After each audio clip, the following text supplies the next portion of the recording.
చేతును అన్ని వేళలా ఆత్మతో సత్యముతో ఆరాధింతును.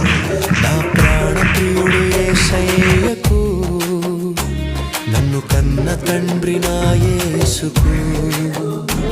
నా ప్రాణప్రియుడు యేసయ్యకు,